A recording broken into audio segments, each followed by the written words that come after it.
Տևական ուժեղ քամին մեծ վնասներ է հասցրել հատկապես քաղաքի բազմաբնակարան շենքերին, առանց այն էլ խարխուլ տանիքները չեն դիմացել եղանակի փորձությանը, բնակիչներին դնելով անելանելի վիճակի մեջ։ Հուսահատության մեջ են հատկապես վերջին հարկի բնակիչները։ Քամին ամբողջովին քշել տարել է Սարահարթի առաջին զանգվածի 8-րդ շենքի տանիքը, որի մի հատվածը տիկինն էլին վերջերս է վերանորոգել։ Բնակարանի ու տանիքի վերանորոգման վարկը դեռ չի հասցրել մարել, նոր խնդրի առաջ է կանգնել, վերցրած ամբողջ գումարը փոշիացավ։ Վարկ են վերցրել ընդհանուր էզմի ճակատը, Սարահարթում ամենավտանգավոր ճակատը էզ մեր շենքի էս ճակատն է, որ ինչ անում ենք վերցնում ա տանում, սա պետք է հատուկ ձևի էս, դաժե տանիքի տեսքը պետքա ձևափոխվի։ Սա ուրիշ ծրագրով պետք է վերանորոգվի, տանիքի տեսքն էլ։ Հիմա կես պահին սկի վարկս չեմ ես մուծել, ուր մնաց կարեն ամյատել են տանիքը, որ արդեն ընկել է հարևան հայատ, ես կարողանամ փայտերից հետ, մի մետր փետ է այսօր բոլորը գիտեն ինչ արժե, որը գնվել է, թիթեղա պատ լրիվ թիթեղ են քաշե չկա։ Ես չեմ հասկանում ինչ եմ անելու։ Այդքան գումարը ես ներդրել եմ, խայտարակ փաստ է, ես չգիտեմ ինչ եմ անելու։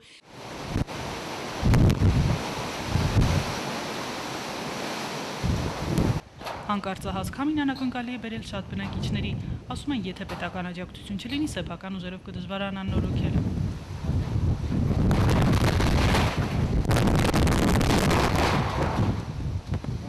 Էկրանը պատահանից մոտիկանը մեն էլ տեղը կրկռալ է վերընկավ, ասես ինչ է,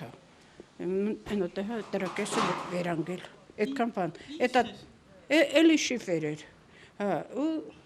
տնային կառավարությունը բանն եկան, մի երկու հատ էլ Կարաղին էր վերընկել, այն էլ վերին այդ բաղջան կծեցին։ Ամբողջ տանիքը արդեն գետնին է։ Այդտեղից հետո ինչ պետք է, ով պետք է սարքի, ոնց պետք է սարքի, թե պետությունը պետք է սարքի, թե մենք մեր միջոցներով պետք է սարքենք, այդ արդեն հետագայում կերևը։ Հնարավորություն ունեք, բայց այդ միջոցներով այդքանը փոխեք վերանորոգել։ Չէ, մի թոշակա, քանի հոգ ենք, դա հնարավոր չէ։ Քամին այնքան սաստիկ է, որ համար երկու բնակչագործման տեղամասի պետ Ֆրունզիկ Ռամազյանը չի կարողացել շրջել շենքերով, բայց հեռախոսազանգեր ստացել է գրեթե բոլոր շենքերից։ Ասում է, միայն մոտակա շենքերի վիճակը տեսնելով կարող է պատկերացնել, թե տանիքների վերանորոգման ծախսը ինչ ահռելի չափերի կարող է հասնել։ Կան շենքեր, որոնց տանիքը պետք է նորացվի ամբողջովին։ Պշտը բնականորեն հնարավորություն ոչ մի անկյուն չունի, բացի ֆիզիկական ուժը,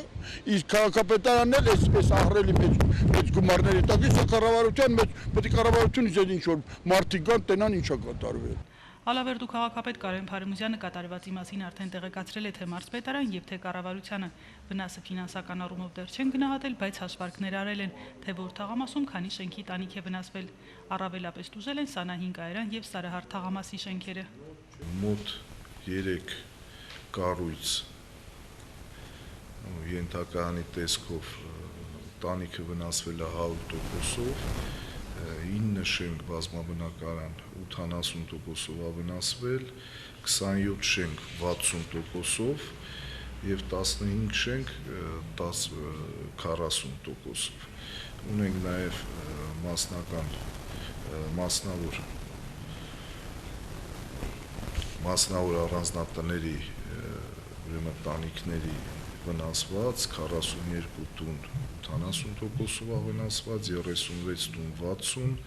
28 տուն 40, 92 տուն 20%-ով վնասված են։ Կարեն Փարիմուզյանը նշում է, որ սուղ է նաև քաղաքապետարանի բյուջեն, եղած միջոցներն այժմ ուղղվում են մանկապարտեզների տանիքների մասնակի նորոգմանը,